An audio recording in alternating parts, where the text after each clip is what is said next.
Hello students, तो कैसे हैं आप लोग। उम्मीद करता हूं आप लोग स्वस्थ हैं, मस्त हैं और मन लगाकर अपनी पढ़ाई कर रहे हैं। तो आज मैं फिर से हाजिर हूं हमारे इस क्लास में। आज का हमारा टॉपिक क्या है? आज का हमारा टॉपिक है रेस्ट एंड मोशन पार्ट 2। जैसा कि आप सभी जानते हैं कि हमने हमारे इस चैनल पर क्लास 9th की फिजिक्स की सीरीज चला रखी है, जिसमें हमने रेस्ट एंड मोशन स्टार्ट किया था और हमने इसका पार्ट 1 देख लिया है, पार्ट 1 हमने पढ़ लिया है और आज इसी रेस्ट एंड मोशन का पार्ट 2 होने वाला है। तो जिन्होंने भी इसका पार्ट 1 नहीं देखा है, सबसे पहले तो वो जाके पार्ट 1 देख लीजिए, ठीक है। और आज की क्लास में हम शुरू करेंगे class 9 physics rest and motion part 2, ठीक है। तो चलिए शुरू करते हैं। तो चलिए स्टूडेंट्स, देखते हैं आज का टॉपिक क्या है। तो देखिए, आज हमें सबसे पहले पढ़ना है यूनिफॉर्म मोशन, ठीक है। अब ये यूनिफॉर्म मोशन क्या होता है, पहले इसको समझिए, फिर हम लोग इसका डेफिनेशन करेंगे और इसको समझेंगे। देखिए, यूनिफॉर्म मोशन का मतलब, पहले इसका डेफिनेशन देखते हैं। यूनिफॉर्म मोशन कहता है कि if any object covers equal distance in equal time the object is said to be in uniform motion, ठीक है। देखिए, इसका मतलब क्या हुआ, इसको देखिए हम लोग एक एग्जाम्पल से समझते हैं।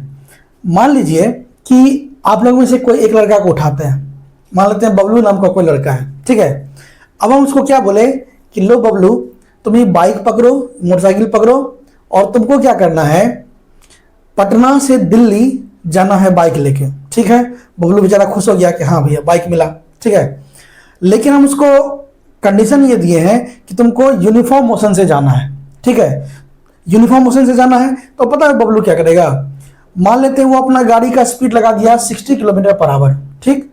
अब अगर उसको पटना से दिल्ली जाना है तो उसको वही 60 किलोमीटर पर आवर का स्पीड को मेंटेन करना होगा, चाहे रोड कैसा हो, कुछ भी हो, कोई मतलब नहीं है, ठीक है। तो बबलू क्या किया, अपना बाइक को 60 किलोमीटर पर आवर पे सेट किया और उसी स्पीड से जाते हुए रास्ते में जो आया, गड्ढा फड्ढा, बकरी छकड़ी, बच्चा बुतरू, उड़ेले पुड़ेले, वो जो है सीधा कहां पहुंच गया, दिल्ली, पटना से दिल्ली। तो अब बताइए कि पटना से जो दिल्ली पहुंचा, वो अपना स्पीड को 60 किलोमीटर पर आवर से कहीं पे भी चेंज किया क्या? नहीं किया। इसका मतलब है कि वो हर आवर में 60 किलोमीटर का डिस्टेंस कवर कर रहा होगा, ठीक है नहीं है। तो यही, इसी को हम लोग कहते हैं यूनिफॉर्म स्पीड। बात समझ नहीं समझे? कि बबलू जो है पटना से दिल्ली गया, एकदम सेट किया 60 किलोमीटर और वही स्पीड से चलते रह गया, चाहे कुछ भी आ जाए रास्ता में, ठीक है। तो इसको हम लोग कहेंगे क्या, यूनिफॉर्म स्पीड। अब नॉन यूनिफॉर्म स्पीड समझ लीजिए, इसी में हम लोग समझ लेते हैं।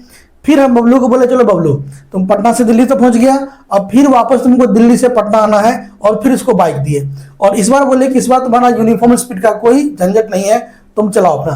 तो बेचारा बबलू जो है अपना शुरू किया गाड़ी और गाड़ी स्टार्ट किया। जैसे ही दिल्ली से थोड़ा दूर बढ़ा, ट्रैफिक में बेचारा दिल्ली फंस गया। तो निकला था बड़ा स्पीड में 60 किलोमीटर पर आवर पे, लेकिन ट्रैफिक में फंस गया तो उसका स्पीड क्या हो गया, 0। फिर वो थोड़ा सा ट्रैफिक धीरे धीरे धीरे धीरे बढ़ रहा है, तो 10 kilometre per our, 20 kilometre per our, इस तरह से वो आगे बढ़ रहा है। फिर जैसे ट्रैफिक हटा, रोड पूरा अच्छा था, लगा दिया 80 का स्पीड। 80 का स्पीड जैसे लगाया, वो बकरी दौड़ के सामने से, अब जैसे बकरी दौड़ा फिर बेचारा ब्रेक मारा, फिर आ गया 10 किलोमीटर पर आवर पे, ठीक है, ठीक है। फिर वहां से बकरी निकली, फिर आगे बढ़ा 50 का स्पीड पे। जैसे थोड़ा दूर पहुंचा, वो बुतरू दौड़ गया आगे, फिर बेचारा ब्रेक मारा और 20 पे आ गया, बुतरू को गरिया दिया, फिर आगे चला तो देखा दूसरा आदमी जो है लड़ाई पीट कर रहा है, 5 मिनट रुक के लड़ाई भी देख लिया और ऐसे करते करते फाइनली कहां पहुंचा, पटना। तो अब बताइए, क्या इस पूरे जर्नी में उसका स्पीड कांस्टेंट था? बिल्कुल नहीं था, उसका स्पीड बिल्कुल भी कांस्टेंट नहीं था, कहीं 50, कहीं 40, कहीं 0। तो इस तरह का जो स्पीड होगा उसको हम लोग कहेंगे नॉन यूनिफॉर्म स्पीड या नॉन यूनिफॉर्म मोशन। बताइए, बात क्लियर है? ये हुआ समझने का। और अगर आपको इसका प्रॉपर डेफिनेशन चाहिए तो वही है कि if any object covers equal distance in equal interval of time the object is said to be in uniform motion.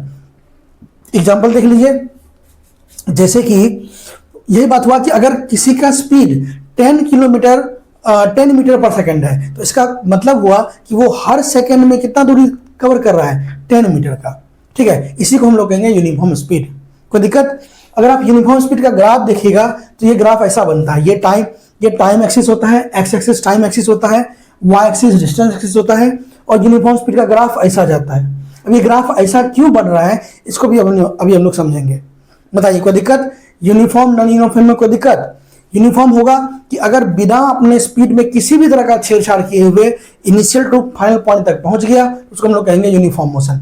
और अगर इनिशियल से फाइनल जाने में उसका स्पीड में बढ़ोतरी और मतलब बढ़ा घटा है तो उसको हम लोग कहेंगे नॉन यूनिफॉर्म। कोई दिक्कत? अब देखिए इस ग्राफ को हम लोग समझते हैं कि इसका ग्राफ ऐसा ही क्यों होता है। ठीक है, तो चलिए स्टूडेंट्स देखते हैं कि हम लोग की यूनिफॉर्म मोशन का ग्राफ ऐसा क्यों होता है। देखिए, तो सबसे पहले हमने क्या माना है कि एक कार है जो कि एक यूनिफॉर्म स्पीड यानी कि यूनिफॉर्म मोशन यानी यूनिफॉर्म स्पीड 10 मीटर पर सेकंड से जा रही है। तो मैंने अभी तुरंत पहले आपको थोड़ी देर पहले बताया था कि 10 मीटर पर सेकंड से जाने का क्या मतलब है। इसका मतलब है कि एवरी सेकंड वो 10 मीटर का डिस्टेंस कवर कर रही है। ठीक है, तो हमने एक यहाँ पे ग्राफ बना लिया है। ये है अपना Y axis, sorry X axis, और ये है वाई एक्सिस। ठीक है, और मैंने कहा था कि एक्स एक्सिस हमेशा टाइम एक्सिस होता है और वाई एक्सिस हमेशा डिस्टेंस एक्सिस होता है। ग्राफ कई तरह का होता है, अभी हम लोग आगे पढ़ेंगे। ये हमारा डिस्टेंस टाइम ग्राफ है।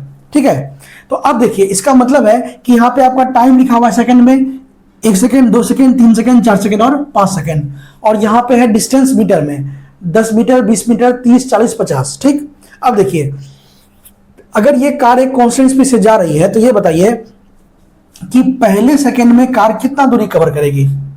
10 सेकंड का, पहले सेकंड में 10 मीटर का, तो पहला सेकंड में ये दूरी किया, डिस्टेंस कवर किया 10 सेकंड। यानी कि जो टाइम का है वो देखिए आपका यहाँ पे, और दोनों को मिलाइए तो देखिए यहाँ पे मिल रहा है इस पॉइंट पे आके, दोनों है कि नहीं है। अब अगले सेकंड में ये तब 20 करेगी, तो अब देखिए इसका 20 और इसका 2 को मिलाइए, कहाँ मिल रहा है?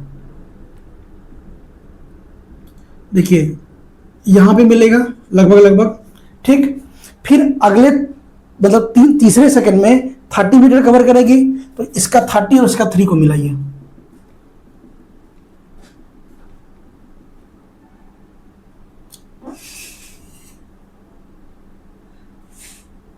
तो यहां पे मिलेगा लगभग लगभग। फिर अगले 4 सेकंड में 40 मीटर, तो 40 और 4 को मिलाइए,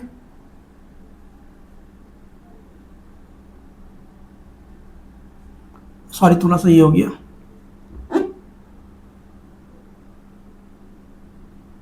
तो यहां पे, और 5th सेकंड में 50 मीटर, यानी कि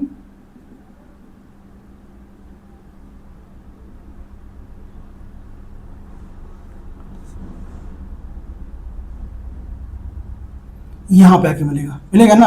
अब आप एक काम करिए, इस सारे पॉइंट्स को मिलाइए। ठीक है, तो देखिए हम जब सारे पॉइंट को मिलाते हैं तो देखिए ग्राफ हमारा कैसा, थोड़ा सा इधर उधर हुआ है, लेकिन ये ग्राफ हमेशा कैसा आएगा? स्ट्रेट लाइन आएगा। बताइए कोई दिक्कत?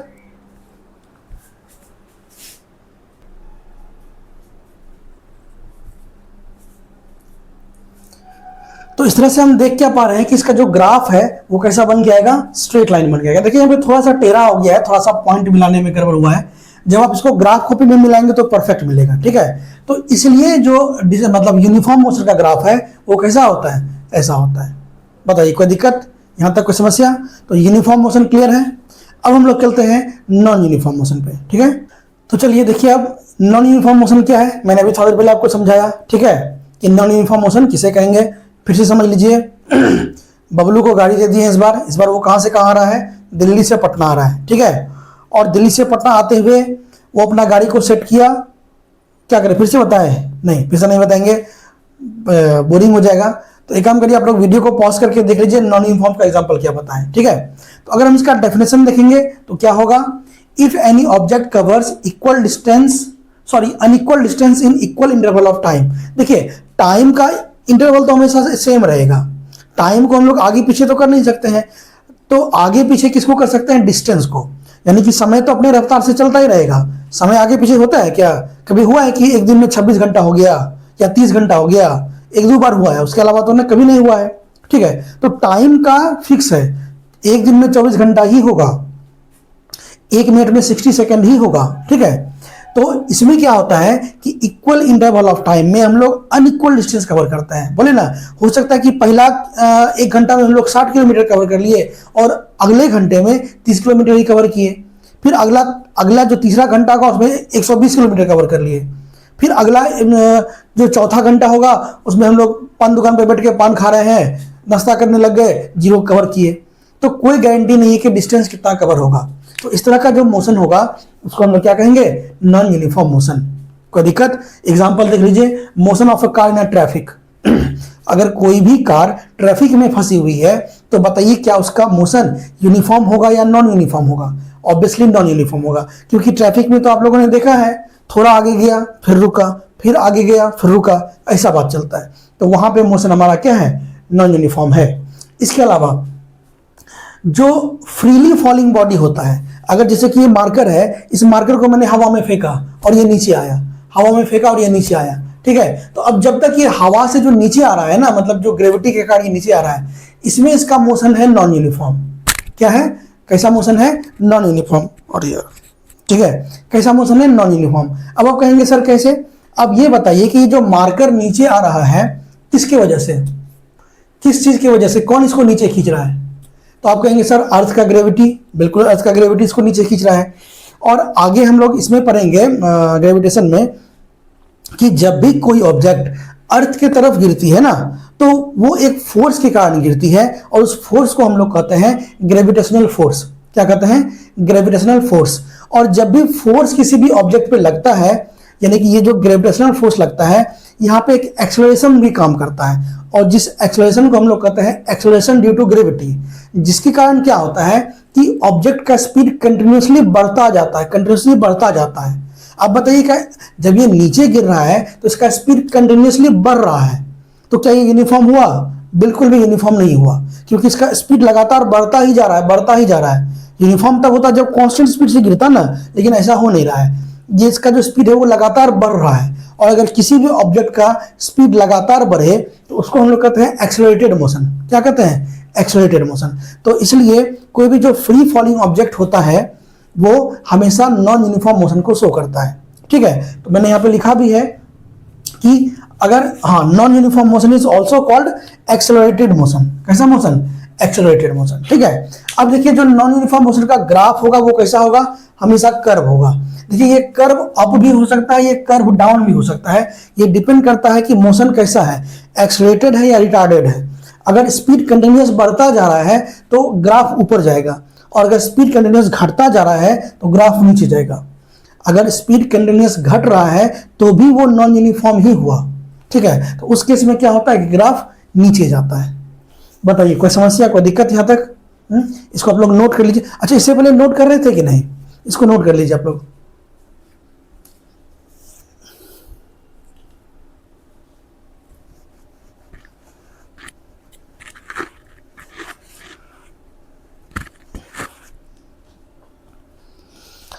तो उम्मीद करता हूं कि आप लोगों ने नोट कर लिया है। देखिए, आप लोगों को समझ में आ रहा है कि नहीं आ रहा है, ये कमेंट बॉक्स में जरूर बताइएगा, ठीक है। और क्लासेस कैसी लग रही है ये भी बताइएगा। अगर क्लासेस अच्छी लगे तो वीडियो को लाइक करिए, शेयर करिए, चैनल को सब्सक्राइब करिए, ठीक है। तो चलिए चलते हैं हम लोग अपने अगले टॉपिक पे। तो चलिए स्टूडेंट्स, हमारा अगला टॉपिक क्या है? तो हमारा अगला टॉपिक है स्पीड। क्या है? स्पीड। अब स्पीड का आप लोग तो नाम सुने होंगे, भली भांति परिचित होंगे स्पीड से। स्पीड जैसे हम लोग का बाइक में स्पीड होता है, कितना का स्पीड में जा रहा है? तो 500 का स्पीड में, है ना। बोलेगा 500 का स्पीड सर होता कहाँ है? नहीं होता है, ठीक है। लेकिन जिस हिसाब से आप लोग स्पीड से चलाते हैं बाइक, बहुत गड़बड़ है। आज के जो यंगस्टर हैं खासकर बहुत गड़बड़ चलाते हैं, ऐसे मत चलाया करिए, ठीक है, नहीं तो दिक्कत वाला बात है, ठीक है। तो अब उसी स्पीड के बारे में पढ़ना। एक शायद ये भी है, एक जो काला कलुट्टा है उसका नाम भी स्पीड है ना, शायद बाल वाला जो है, वही शायद ये है, जो करते रहता है ना, स्पीड उसका नाम भी है शायद। तो स्पीड, तो अगर देखिए स्पीड को हम लोग मतलब डिफाइन करना चाहे फिजिक्स के टर्म में, तो यहाँ पे बोला जाता है कि it is defined the distance covered per unit time. यानी कि पर यूनिट टाइम में हम जितना डिस्टेंस कवर कर रहे हैं उसी को हम लोग स्पीड कहते हैं। जैसे कि मान लीजिए कि हम आपको बोल रहे हैं कि आप 60 की स्पीड से जा रहे हैं। किसकी स्पीड से? 60 की स्पीड से। तो इसका कहने का क्या मतलब होगा पता है? इसका मतलब होगा अगर आप 60 किलोमीटर पर आवर की स्पीड से जा रहे हैं तो इसका मतलब क्या होगा? इसका मतलब ये होगा कि प्रत्येक आवर में, हर घंटे में आप कितना दूरी कवर कर रहे हैं? 60 किलोमीटर का दूरी कवर कर रहे हैं। आई समझ में कि यानी जो डिस्टेंस है हमारा, उसको अगर टाइम से डिवाइड कर दिया जाए, जैसे कि मान लेते हैं आप यहाँ से पटना से दिल्ली गए 500 किलोमीटर और आपने स्पीड रखा 50 किलोमीटर पर आवर का, ठीक है, तो आपका डिस्टेंस कितना आ गया? डिस्टेंस आ गया 500 और टाइम लिए कितना? 10 घंटा मान लेते हैं, 10 आवर। तो जो आपका स्पीड निकल के आएगा ना वो आएगा 500/10, that is 50 kilometre per our, है ना। यानी अगर हमें स्पीड निकालना हो तो डिस्टेंस को टाइम से डिवाइड दे दीजिए तो हमें डिस्टेंस मिल जाता है, ठीक है। इसलिए मैंने यहाँ पे लिखा है कि जो मैथमेटिकली अगर हम इसको डिफाइन करना चाहें तो हम कर सकते हैं कि it is the ratio of distance to time, यानी कि डिस्टेंस बाय टाइम अगर कर देंगे तो हमें क्या मिल जाएगा, स्पीड मिल जाएगा। कोई दिक्कत, कोई समस्या? अब स्पीड एक स्केलर क्वांटिटी है, क्यों? क्योंकि डिस्टेंस बाय टाइम है, और मैंने जब डिस्टेंस और डिस्प्लेसमेंट पढ़ाया था तो ये बताया था कि डिस्टेंस एक स्केलर क्वांटिटी है। क्यों है मैंने बताया था, तो आप जिन्होंने वो वीडियो नहीं देखी है पहले इसका पार्ट 1 जाके देख लीजिए, ठीक है। तो चूंकि यहाँ पे डिस्टेंस लगा हुआ है और टाइम तो स्केलर है ही है, तो स्केलर बाय स्केलर क्या हो गया, स्पीड हमारा एक स्केलर क्वांटिटी है। कोई समस्या है तो बताइए, कोई दिक्कत? आगे बढ़े। अब अगर इसका एसआई यूनिट का बात करें तो मीटर पर सेकंड होता है, ठीक है, और इसको हम लोग भी से डिनोट करते हैं, डिस्टेंस को किससे डिनोट करते हैं, भी से, ठीक। अब अदर यूनिट्स भी होता है इसका, जैसे कि, ठीक है, जैसे कि किलोमीटर पर आवर होता है, सेंटीमीटर पर सेकंड होता है, ठीक है, ये सब भी इसका यूनिट होता है। लेकिन अगर हम एसआई यूनिट का बात करें तो वो हमेशा क्या होता है, मीटर पर सेकंड होता है। कोई दिक्कत यहां तक? किसी पॉइंट में कोई समस्या? इस सारे पॉइंट को नोट करिए पहले।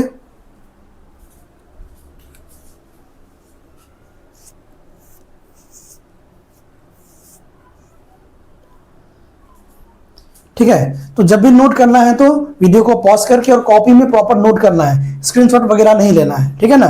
तो ये था हमारा। अब इस पे कुछ और भी पॉइंट हम लोग को जानना है, ठीक है। तो चलिए चलते हैं, इसके कुछ और पॉइंट्स को हम लोग जानते हैं। तो चलिए स्टूडेंट्स चलते हैं आगे। देखिए नेक्स्ट क्या है हमारा कि मैथमेटिकली हम लोग, देखिए ये जो पहले देख लेते हैं, मैथमेटिकली हम लोग स्पीड को कैसे लिख सकते हैं, v equal to s by t. देखिए आपको मेनली यही याद रखना है, v equal to s by t, v equal to s by t, ठीक है। v equal to s by t ऐसा क्यों होता है, क्योंकि हम लोग जानते हैं कि s इक्वल टू होता है vt, distance equal to speed into time, speed into time, ये फॉर्मूला होता है ना, distance equal to speed into time. तो वहीं से अगर हम क्या निकालना चाहें, स्पीड निकालना चाहें तो ये क्या हो जाएगा, डिस्टेंस बाय टाइम। कोई दिक्कत?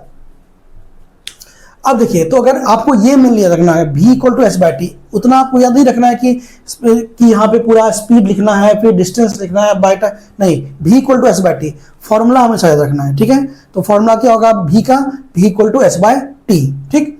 अब जो डिवाइस हम लोग यूज करते हैं डिस्टेंस को मापने के लिए, उस डिवाइस को हम लोग कहते हैं स्पीडोमीटर। ये स्पीडोमीटर आपके बाइक में लगा होता है, आपके कार में लगा होता है, आपके अदर व्हीकल्स में लगा होता है, ठीक है। तो स्पीड जिससे मापा जाता है, जिस डिवाइस से, उस डिवाइस का नाम क्या है, स्पीडोमीटर, ठीक है ना। और डिस्टेंस किससे मापते हैं हम लोग, ऑडोमीटर से। जो आपके बाइक में या कार में या व्हीकल्स में जो डिस्टेंस शो होता है ना जिस मीटर में, उस मीटर को हम लोग ऑडोमीटर कहते हैं, ठीक है। डिस्टेंस में शायद लिखवाए कि नहीं लिखवाए याद नहीं है, देख लीजिएगा। तो अगर नहीं लिखवाए तो लिख लीजिएगा वहीं पे कि डिस्टेंस मापते हैं ऑडोमीटर से और स्पीड मापते हैं स्पीडोमीटर से। कोई दिक्कत? फिर अब देखिए हमारा आता है conversion of speed. Conversion of speed में क्या होता है, मैंने आपको बताया ना कि स्पीड हम लोग कई तरह से मापते हैं, मतलब बहुत सारा यूनिट होता है, लेकिन जो मेनली कॉमनली जो 2 यूनिट यूज होता है डिस्टेंस में, वो होता है किलोमीटर पर आवर और मीटर पर सेकेंड, ठीक है। तो अब देखिए जब आप न्यूमेरिकल बनाइएगा तो कभी कभी जो आपका डिस्टेंस होगा वो किलोमीटर पर आवर में, सॉरी स्पीड होगा वो किलोमीटर पर आवर में गिवन होगा। किसमें? किलोमीटर पर आवर में। अब अगर स्पीड आपका किलोमीटर पर आवर में है और बोलेगा कि इसको चेंज करिए मीटर पर सेकंड में, तो किलोमीटर पर आवर में जो भी आपका स्पीड होगा उसको 5/18 से मल्टीप्लाई कर देना है, तो वो आपका मीटर पर सेकंड में आ जाएगा। एग्जाम्पल के देखिए, जैसे कि मान लेते हैं एक कार है जो कि 72 किलोमीटर पर आवर से जा रही है। अब हमको इसको चेंज करके लाना है मीटर पर सेकंड में इसका स्पीड, तो क्या करेंगे, 72 को मल्टीप्लाई कर देंगे 5/18 से, तो 4 टाइम्स और 4 5 जा, ये आ जाएगा हमारा 20 मीटर पर सेकंड। बताइए कोई दिक्कत, कोई समस्या? अब अगर मीटर पर सेकंड को लाना है किलोमीटर पर आवर में, तो मीटर पर सेकंड में जो भी वैल्यू होगा उसको 18/5 से मल्टीप्लाई कर दीजिए। जैसे कि मान लेते हैं एक कार है वो 10 मीटर पर सेकंड से जा रही है, कितना से, 10 मीटर पर सेकंड से, और बोलेगा कि इसका स्पीड किलोमीटर पर आवर में निकाल के बताइए, तो क्या करना होगा, 10 इंटू 18/5, तो 5 2 जा और 18 2 जा 36 metre, sorry 36 kilometre per hour. बताइए कोई समस्या, कोई दिक्कत बताइए। अब कुछ बच्चे ये सोच रहे होंगे कि सर ये कैसे, यहाँ 5/18 ये कहाँ से आ गया, या 18/5 कहाँ से आ गया। तो चलिए हम लोग इसको भी डिराइव कर देते हैं। ठीक है, पहले आप लोग इसको नोट करिए।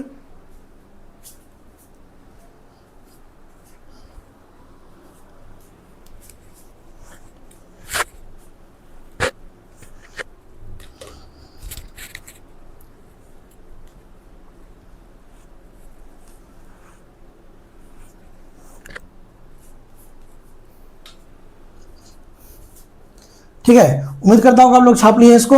तो एक काम करते हैं, इसको पहले इरेज करते हैं, फिर इसको डिराइव करते हैं कि आखिर 18/5 आया कहां से। ठीक है,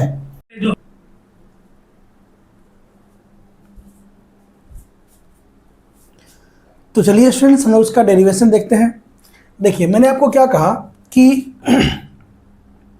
अगर किलोमीटर पर आवर में हो और उसे मीटर पर सेकेंड में लाना है तो हमें 5/18 से मल्टीप्लाई करना पड़ता है ना।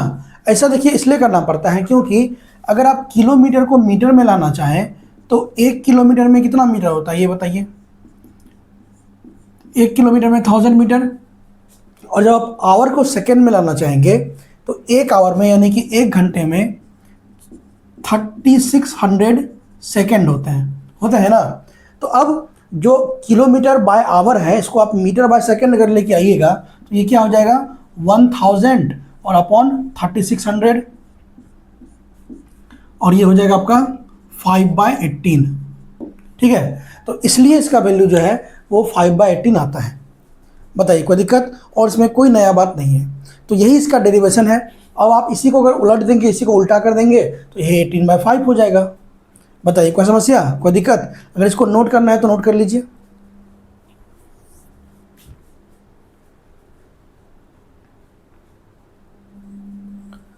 ठीक है, तो उम्मीद करता हूं कि आप लोगों ने वीडियो को पॉज करके इसे नोट कर लिया है। ठीक है, तो अब देखिए इसके बाद का जो हमारा टॉपिक है वो एवरेज स्पीड का है। ठीक है, तो एक काम करते हैं, आज का सेशन हम लोग यहीं पे ख़त्म कर रहे हैं। ठीक है, अब जो हमारा बचा हुआ टॉपिक है वो हम लोग करेंगे अपने अगले सेशन में। अगर आप लोगों को वीडियो अच्छी लगी है, क्लासेस अच्छी लग रही है तो कमेंट जरूर करिए, बताइए कैसी क्लासेस लग रही है, और वीडियो को लाइक करिए, चैनल को सब्सक्राइब करिए, और वीडियो को ज़्यादा से ज़्यादा अपने मित्रों के साथ शेयर करिए ताकि अधिक से अधिक बच्चे इसका लाभ उठा सकें। ठीक है, तो मन लगा के पढ़ते रहिए। मिलते हैं हम लोग अगले क्लास में, तब तक के लिए जय हिंद, जय भारत।